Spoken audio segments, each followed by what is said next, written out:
Welcome to environment IAS. दोस्तों, जी for geography series में आप सभी का बहुत बहुत स्वागत है। ज्योग्राफी के बेसिक कॉन्सेप्ट फंडामेंटल्स को क्लियर कर रहे हैं हम लोग, और हमारे जो लेक्चर्स हो चुके हैं ओरिजिन ऑफ यूनिवर्स यानी ब्रह्मांड की उत्पत्ति के ऊपर और प्लैनेट्स के ऊपर भी हमने लेक्चर ले लिया है। प्लैनेट के ऊपर जो हमने जो लेक्चर लिया था उसके एमसीक्यूज में पहले ले रहा हूं, तो जो एकदम नए हैं please go through those videos. उनको देखने के बाद ये क्वेश्चन कर पाओगे, आपको मजा भी आएगा, आपको इंटरेस्ट भी आएगा। पहला question, consider the following statement regarding planet Jupiter. It is the largest planet of solar system. It has most extensive system of rings. It is primarily composed of hydrogen and helium. Which of the following statement about Jupiter is correct? One only, two only, one and through, or 1 2 3? जल्दी से इसका answer देने की कोशिश करें। Jupiter को हमने already cover किया था, ठीक है। तो ऐसे क्वेश्चन आते हैं आईएएस में या स्टेट पीसीएस में। थोड़ा सोचो जुपिटर के बारे में। जुपिटर जो है हमने देखा था कि हमारी जो साइज सीक्वेंस में सबसे पहले आता है, तो लार्जेस्ट तो है, सबसे बड़ा है, कंफर्म है, ठीक है। और जुपिटर में रिंग थी क्या? हाँ, रिंग भी थी। और हाइड्रोजन और हीलियम से ये बना है क्या? यस, है हाइड्रोजन और हीलियम, यानी कि 1 2 3 D is correct answer. So correct answer is D. आगे बढ़ते हैं। Which planet in solar system experience retrograde motion as observe from earth? यानी कि कौन सा वो प्लैनेट है जो अगर मैं अर्थ से देखूं तो उल्टी दिशा में घूमता है। यानी कि बाकी हमने देखा था कि 8 प्लैनेट है, 8 में से 6 तो जो है वेस्ट टू इस डायरेक्शन में घूमते हैं, 2 है जो उल्टे घूमते हैं। वो कौन कौन से हैं, रिकॉल करो। Mars, Venus, Jupiter, Saturn. तो बड़ा इजी है, वन लाइनर था। हमारा ट्रिक क्या था? यूवी, अल्ट्रा वायलेट, यूरेनस और वीनस। तो ढूंढो, मार्स नहीं, जुपिटर नहीं, सेचुर्न नहीं, वीनस इज करेक्ट आंसर। अगर यहाँ पे यूरेनस होता तो वो भी करेक्ट आंसर होता, तो बी इज करेक्ट आंसर। यहाँ पर देखो, ये सारे प्लैनेट जो है रोटेट कर रहे हैं वेस्ट टू इस डायरेक्शन में। मरकरी, ठीक है, ये एक्सेप्शन है।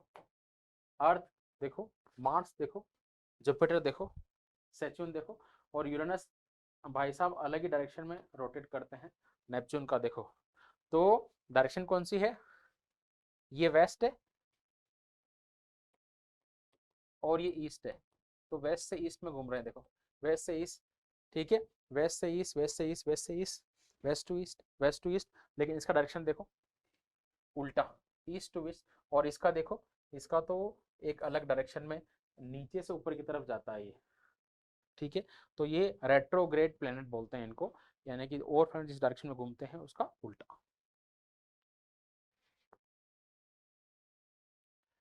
अगला जो क्वेश्चन है, consider the following statement regarding planet Neptune. It is farthest planet from sun. Neptune के बारे में स्टेटमेंट फारदेस्ट है। It has strongest wind in solar system. Which of the statement is correct? तो Neptune के बारे में सोचो, सबसे स्ट्रॉन्गेस्ट विंड सिस्टम है इसका, और ये सबसे दूर है।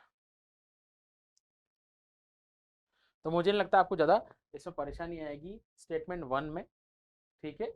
तो ये सबसे दूर है और सबसे स्ट्रॉन्गेस्ट विंड सिस्टम है, यानी कि बहुत तेज हवाएं चलती है इसके ऊपर। इंपॉर्टेंट, इसको ध्यान रखना स्टेटमेंट 2। तो करेक्ट आंसर हो जाएगा सी, दोनों ही। सबसे तेज हवाएं चलती है इसमें और ये सबसे दूर है। एक्सप्लेनेशन भी दे रखा है, ठीक है। तो विंड स्पीड का ध्यान। Which planet has a thick atmosphere mainly composed of carbon dioxide and sulfuric acid droplet? Mars, Venus, mercury और जुपिटर। बताओ, हमने देखा भी था। मैंने ये कहा था कि ये प्लैनेट ऐसा है जिसका एटमॉस्फेयर बहुत थिक और बहुत मोटा है, जिससे ये सनलाइट जितनी भी गिरती है उससे टकरा के दोबारा लौट जाती है, तो ये बहुत ब्राइट नजर आता है, ठीक है। इससे ज्यादा हिंट मैं नहीं दे सकता, इससे ज्यादा हिंट मैं नहीं दे सकता। वीनस इज करेक्ट आंसर, ठीक है। थिक एटमॉस्फेयर है। इसके एटमॉस्फेयर में आप ध्यान रखना मेनली कार्बन डाइऑक्साइड और सल्फ्यूरिक एसिड है, इंपॉर्टेंट, सल्फ्यूरिक एसिड और कार्बन डाइऑक्साइड वीनस के atmosphere. Consider the following statement regarding planet Saturn, शनि के बारे में statement. It is most extensive ring system in the solar system, it is largest planet in solar system, सबसे बड़ा। It has shortest orbital period around the sun. Which of the statement is correct? 1 only, 1 and 2 only, 1 and 3 only, 2 and 3 only। तो दिमाग लगाओ थोड़ा सा, ठीक है। पहले हम ये देखते हैं कौन सा स्टेटमेंट कंफर्म गलत है, ठीक है। तो largest planet in solar system, largest Saturn है क्या?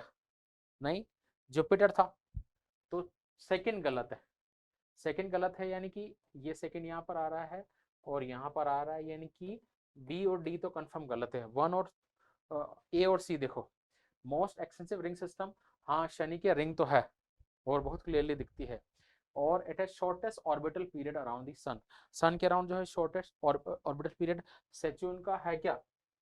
ठीक है, तो नहीं, सेच्यून का नहीं है, यानी कि A is correct answer, one only is correct answer.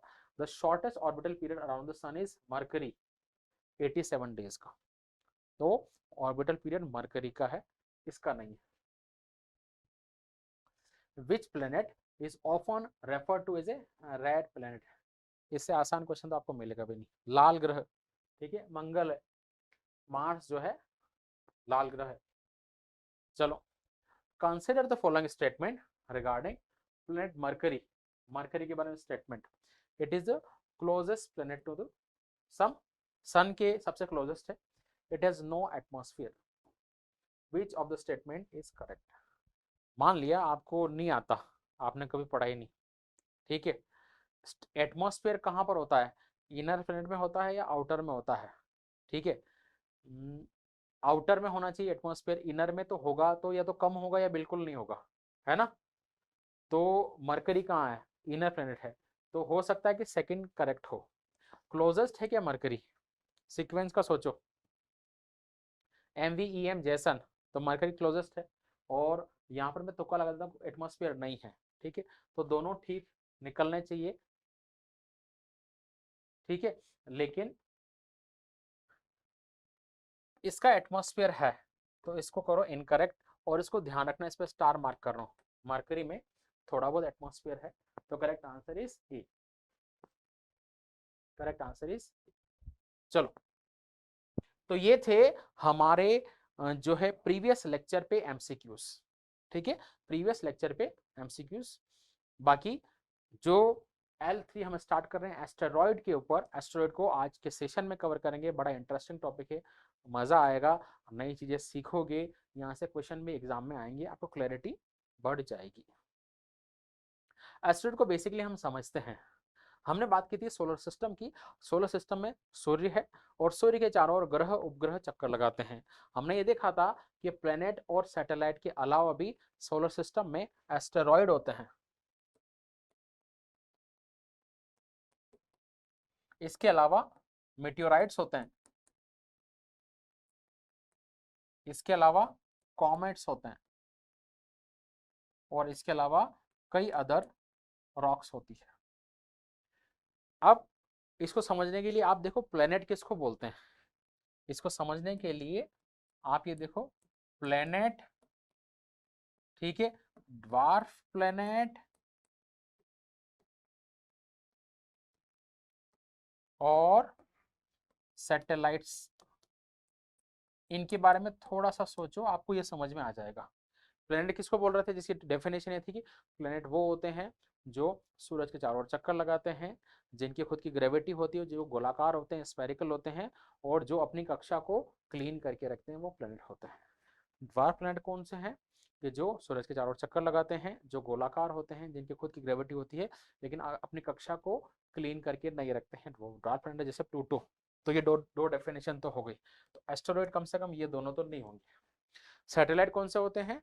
जो उपग्रह यानी ग्रह के चारों ओर चक्कर लगाने वाली गोलाकार आकृति, है ना। तो ये सैटेलाइट हो गए। यानी कि सैटेलाइट की डेफिनेशन क्या है कि वो सूरज के चारों ओर चक्कर नहीं लगाता, वो ग्रह के चारों ओर चक्कर लगाता है। तो ये तीनों चीजें हो गई। अब आप इन तीनों के अलावा सोचो कि कई सारी ऐसी चट्टानें होगी हमारे वायु जो सोलर सिस्टम में जो गोलाकार नहीं होगी, ठीक है। कई सारी ऐसी चट्टानें होगी जो इरेगुलर शेप की होगी, जो सूरज के चारों ओर चक्कर लगाती होगी, लेकिन ना तो वो प्लेनेट होगी, ना वो ड्वार्फ प्लैनेट होगी, ना वो सैटेलाइट होगी। तो उन चट्टानों को हम क्या कहेंगे, उनको एस्टेरॉयड कहेंगे। तो एस्टेरॉयड बेसिकली क्या है, रॉक से। अब ये बनी कब होगी, जब ये बने थे। तो बेसिकली क्या है, इन सब का जन्म एक साथ में ही हुआ है। Planet, dwarf planet, satellite, asteroid सब एक टाइम पे जन्म हुआ है। लेकिन एस्टेरॉयड वो है जो चट्टानें हैं जो इरेगुलर शेप की है, ये छोटी भी हो सकती है, बहुत बड़ी भी हो सकती है, ग्रह के आकार की भी हो सकती है, लेकिन इरेगुलर होती है। लेकिन इनकी खास बात क्या है, ये सूरज के चारों ओर चक्कर लगाती है। तो आप ये कह सकते हो कि जब सोलर सिस्टम बना था तो उस समय पर कुछ ऐसी चट्टानें बनी जो इरेगुलर आकार की थी और ये सूरज के चारों ओर चक्कर लगाती थी। ना तो ये ग्रह थी, ना ये बोनी ग्रह थी, ना ही ये उपग्रह थी। इन चट्टानों को हम एस्टेरॉयड कहते हैं। So these are left over rocks. Definition को आप इजीली अब समझ सकते हो। Left over rock from early formation of our solar system about 4.6 billion years ago. They orbit the sun. Main asteroid belt between Mars and Jupiter.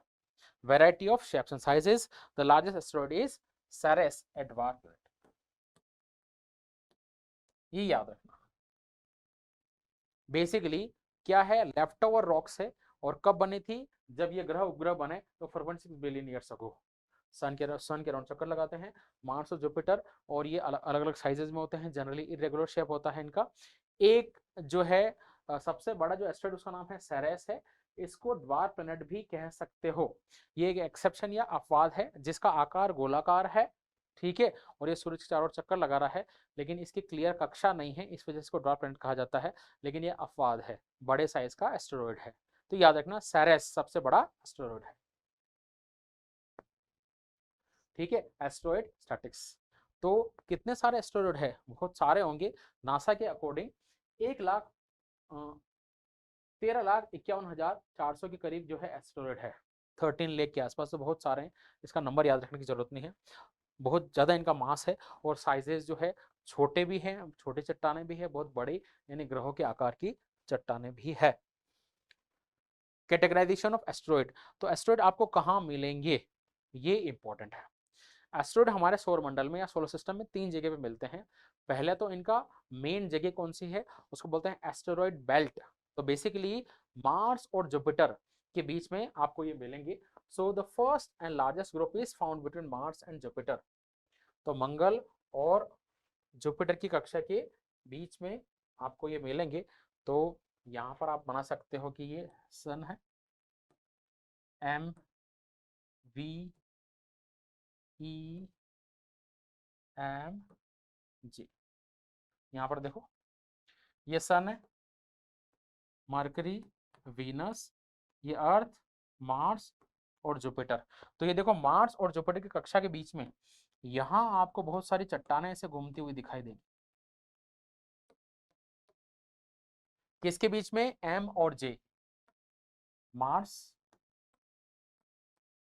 और Jupiter की कक्षा के बीच में बहुत सारी जो रॉक्स आपको घूमती हुई दिखाई देगी बिटवीन एम जे। इसको हम बोलते हैं एस्टेरॉयड। तो दुनिया के मैक्सिमम 90% एस्टेरॉयड आपको यहाँ मिलेंगे मार्स जुपिटर की कक्षा के बीच में, ये घूमती हुई चट्टानें हैं, ठीक है। मैं इसको ऐसे याद रखता था कि एस्टेरॉयड क्या कर रहे हैं, डांस कर रहे हैं, घूम रहे हैं या डांस कर रहे हैं, कैसे, एमजे के जैसा। एमजे इज माइकल जैक्सन, ठीक है, माइकल जैक्सन के जैसे डांस कर रहे हैं। तो उस समय याद रखता था कि मेन एस्टेरॉयड बेल्ट कौन सा है, मार्स और जुपिटर के बीच में, इनके कक्षाओं के बीच का। तो एक तो आपको मेनली ये यहाँ पर मिलेंगे। दूसरा, ट्रोजन एस्टेरॉयड। एस्टेरॉयड जो है आपको, बहुत सारे एस्टेरॉयड आपको जुपिटर के कक्षा में मिलेंगे। तो याद रखना, जुपिटर की कक्षा में मिलने वाले एस्टेरॉयड, यानी जहां जुपिटर घूम रहा है उसके पीछे पीछे, उसके आगे और उसके पीछे बहुत सारी चट्टानें घूम रही होगी, उन चट्टानों को ट्रोजन एस्टेरॉइड कहते हैं। तो बेसिकली यहाँ पर आप देख सकते हो कि ये सन है और मान लीजिए जुपिटर है, ये जुपिटर है। तो बहुत सारे एस्टेरॉइड जुपिटर के आगे ऐसे घूम रहे होंगे और बहुत सारे ऐसे पीछे घूम रहे होंगे। तो बेसिकली जो जुपिटर के आगे घूमते हैं एस्टेरॉइड उनको बोलते हैं ग्रीक, जो पीछे घूमते हैं उनको बोलते हैं ट्रोजन। तो ये टर्म्स याद रखना, Trojan asteroid, those asteroid which orbit in the orbit of Jupiter, और जुपिटर के जो आगे चलते हैं लीड करते हैं वो है ग्रीक एस्टेरॉइड, जो पीछे चलते हैं वो है ट्रोजन एस्टेरॉइड। तो ये टर्म है। Group of asteroid that share Jupiter's orbit around the sun, Greek lead Jupiter in orbit and Trojan follow behind it. ये थोड़ा सा ध्यान रखना, ठीक है। तो Trojan asteroid. Third class of asteroid near earth asteroid. Basically ये चट्टानें हैं, टूटी फूटी चट्टानें सब जगह घूम रहे हैं। कुछ चट्टानें धरती के पास में भी आ जाती है, उनको हम बोलते हैं नियर अर्थ एस्टेरॉइड। अगर इनमें से कोई चट्टान अगर धरती के टकरा जाए तो धरती का विनाश भी कर सकती है। ऐसी एक चट्टान जो है रिसेंटली न्यूज में रही थी, उसको भी हम देखेंगे। तो they have orbits that pass close to earth, over 10,000 such asteroids are known with over 1400 classified as a potentially hazardous asteroid PHA। PHA वो एस्टेरॉइड है जिनसे धरती को खतरा है, तो वो धरती के आगे टकरा भी सकते हैं। तो एस्टेरॉइड आपको 3 जगह मिलेंगे। पहला, मार्स और जुपिटर के बीच में माइकल जैक्सन डांस कर रहा है। दूसरा, ट्रोजन एस्टेरॉइड कौन सा है, जो सैटर्न की जुपिटर की कक्षा में आपको मिलेंगे। थर्ड है नियर अर्थ एस्टेरॉइड, जिनमें से कुछ धरती के लिए खतरा बन सकते हैं, जिनको PHA यानी कि पोटेंशियली हैजार्डस एस्टेरॉइड भी कहते हैं। ऐसा ही एक जो एपोफस एस्टेरॉइड है वो रिसेंटली न्यूज में भी था। Asteroid shape and companion, irregular shape होता है ऐसा, ठीक है। इनके भी एस्टेरॉइड को चक्कर लगाने वाली कोई चट्टान भी हो सकती है। तो मान ली एक बड़े आकार की चट्टान है जिसके अराउंड एक छोटे आकार की चट्टान चक्कर लगा रही है, उसको बोलते हैं कंपेनियन मून, ठीक है। और अलग अलग साइज के हो सकते हैं। एस्टेरॉइड ऑर्बिट एंड रोटेशन, तो बेसिकली इनकी जो कक्षा होती है वो एकदम सर्कुलर नहीं होती है, इलिप्टिकल होती है। इलिप्टिकल ऑर्बिट का मतलब इस तरह की ऑर्बिट, ऐसे एकदम गोलाकार नहीं होती है। इरेटिक रोटेशन, रोटेशन जो होता है इरेगुलर होता है, जैसे अर्थ जो है 24 घंटे में रोटेट कर जाती है, इनके चेंज होते रहते हैं। कंपेनियन मून, तो asteroid Didymos and its moon Dimorphos, ये याद रखना। किसी एस्टेरॉइड यानी एक बड़ी चट्टान के आसपास अराउंड घूमने वाली एक छोटी चट्टान हो सकती है जिसको हम कंपेनियन मून कहते हैं। ऐसा एक उदाहरण है डिडीमोस, जो एक एस्टेरॉइड है और इसके अराउंड जो है छोटी चट्टान घूमती है जिसको बोलते हैं डिमॉर्फस। तो इस टाइप के क्वेश्चन भी कई बार प्री में आते हैं। सेरेस द लार्जेस्ट एस्टेरॉइड, तो हमने बात की थी सेरेस जो है सबसे बड़ा एस्टेरॉइड है, और इसकी खास बात क्या है कि ये इसको ड्वार्फ प्लैनेट भी कहते हैं। ड्वार्फ प्लैनेट स्फेरिकल शेप होता है और sufficient mass for its own gravity.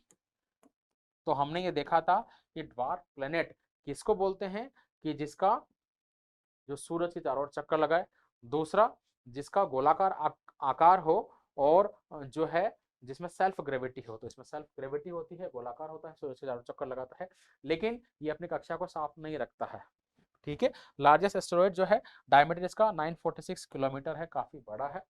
First discovered by spotted by Giuseppe Piazzi in 1801, तो इसकी डिस्कवरी गिउसेपे पियाजे ने की थी। तो सेरेस जो है सबसे बड़ा एस्टेरॉइड है। कुइपर बेल्ट, कुइपर बेल्ट को जानते हैं। तो बेसिकली नेपच्यून की कक्षा के बाहर एक बेल्ट है जहां बहुत सारी चट्टानें घूमती रहती है।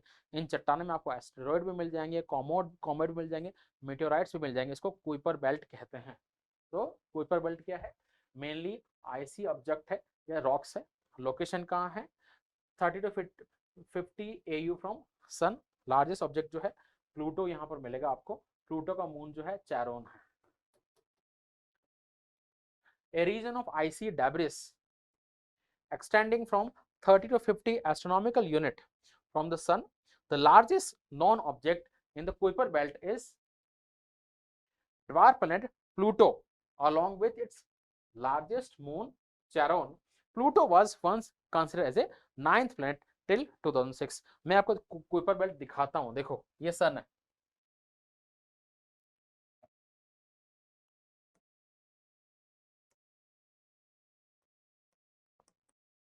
ये सन है, ठीक है, और ये लास्ट जो हमारा प्लेनेट है वो है नेपच्यून है। नेपच्यून की कक्षा के बाहर, यहां पर नेपच्यून की कक्षा के बाहर आपको बहुत सारे ऐसे आईसी ऑब्जेक्ट जिनमें रॉक्स होगी,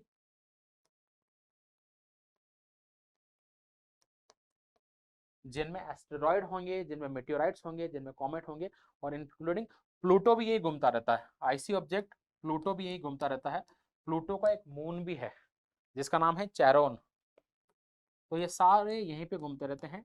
इसको हम बोलते हैं Kuiper belt. So Kuiper belt is lies outside the orbit of Neptune, where you will find icy objects, where you will find asteroid, meteorites, comet, and also dwarf planet like Pluto and its moon, which is Charon. तो ये याद रखना Kuiper belt. तो आपको asteroid belt का पता चला कि वो मार्स और जुपिटर के बीच में है, आपको कुइपर बेल्ट का पता चला जो नेपच्यून की कक्षा के बाहर है। तो ऐसे क्वेश्चन आते रहते हैं। अब बात करते हैं उस एस्टेरॉयड की जो धरती के टकराने, जिसके बारे में ये अंदेशा था कि ये धरती के टकरा जाएगा, एस्टेरॉयड एपोफिस। तो ये एक नियर अर्थ एस्टेरॉयड है, अबाउट 335 मीटर्स वाइड। तो हमने देखा था कि 3 कैटेगरी के एस्टेरॉयड होते हैं, धरती के पास में भी आ सकता है। ऐसा ही एस्टेरॉयड धरती के पास में आया जिसका नाम था एपोफिस, 335 मीटर वाइड है, ठीक है। नेम का ओरिजिन, तो बेसिकली इसका नाम, तो एपोफिस एक ग्रीक देवता है जिनको माना जाता है कि वो क्योटिक सिचुएशन और अंधेरे के देवता है, यानी कि वो देवता जो अफरा तफरी मचा दे और जो अंधेरा लेकर आए, इस तरीके के देवता। तो एपोफिस के बारे में ये माना जा रहा था कि ये धरती के टकरा जाएगा और धरती का विनाश कर सकता है, इसमें ऐसा पोटेंशियल है। इसलिए उसी की जो है एपोफिस के नाम पर इसका नाम पड़ा। 2004 में इसकी खोज हुई। पोटेंशियली हैजार्ड, तो हमने ये देखा था कि पोटेंशियल हैजार्ड एस्ट्रॉयड जो है एस्ट्रॉयड वो है जिनसे धरती को खतरा हो सकता है। तो on March 5th, 2021, Apophis made a close flyby of Earth at a distance of 17 million kilometer, allowing scientists to study its orbit in detail. तो बेसिकली ये धरती के बहुत पास में से गुजरा और हम सबको, आपने पढ़ा होगा कि कई बार ऐसा लगता है ना धरती का विनाश हो जाएगा, कोई जो है एस्ट्रॉयड आके टकरा जाएगा, कोई मीटियोराइट टकरा जाएगा। ऐसे कुछ प्रेडिक्शन 2021 में हुए थे जब ये धरती के पास में से गुजरा था। Apophis is categorized as a potentially hazardous asteroid due to its size and proximity to Earth orbit, initially predicted to potentially impact Earth in 2068, through the risk has been ruled out. तो basically 2021 में धरती के पास में से गुजरा और पहले इसका प्रेडिक्शन ये था कि 2068 में 2068 में धरती के पास में से गुजरेगा। हो सकता है कि धरती की ये टकरा भी जाए, धरती को इससे खतरा हो जाए। इसी तरह के एस्टेरॉयड को PHA यानी पोटेंशियली हैजार्डस एस्टेरॉयड कहते हैं। तो एपोफिस यानी कि क्योटिक सिचुएशन का देवता, अंधेरे का देवता, तो इस तरीके का ये एस्टेरॉयड था। पोटेंशियली हैजार्डस एस्टेरॉयड किसको कहते हैं? तो बेसिकली ऐसे एस्टेरॉयड जिनकी साइज इतनी बड़ी हो और धरती के इतने पास में से गुजरे कि वो धरती को नुकसान पहुंचा सके। तो 2 क्राइटेरिया है, क्या क्या है? एक तो साइज और कितना पास में जा रहे हैं। Asteroid that have potential to make threatening close approaches to earth based on their size and orbit. Criteria: a minimum orbit intersection distance of 0.05 AU astronomical unit, about 7.5 million kilometer or less from Earth, an absolute magnitude of 22 or brighter, roughly to 150 meters or larger. देखो दो criteria है, PHA उसको बोलेंगे जो अर्थ की orbit के पास में से गुजरे, कितना पास में से, 7.5 मिलियन किलोमीटर या उससे कम दूरी पे गुजरे। यानी कि मान लिया ये सन है और ये अर्थ की ऑर्बिट है और ये कोई एस्टेरॉइड है जो धरती के पास में से होगा, धरती यहाँ पर है, धरती के पास में से गुजर रहा है। तो पहला क्राइटेरिया है कि धरती के कितना पास में से होगी जाए, कितना, 7.5 मिलियन किलोमीटर या उससे कम, पहला। दूसरा साइज का क्राइटेरिया है कि उसकी साइज जो है 150 मीटर या उससे ज्यादा हो। तो दो क्राइटेरिया है, तो हम उसको क्या बोलेंगे, PHA। एपोफिस इस टाइप का एक एस्टेरॉइड था। Monitoring, NASA centre for near earth object study monitor and determine the time and distance of this PHAs। तो बेसिकली ऐसी खबरें आती है ना कि धरती से कोई एस्टेरॉइड टकराने वाला है, तो नासा में एक सेंटर बना रखा है जहां एक टीम बैठी है और वो लगातार देख रही है कौन से एस्टेरॉइड जो है धरती के पास में से गुजरने वाले हैं, वो प्रेडिक्शन वगैरह करते रहते हैं, तो खबरें वहीं से आती है। PHA potentially hazards asteroid.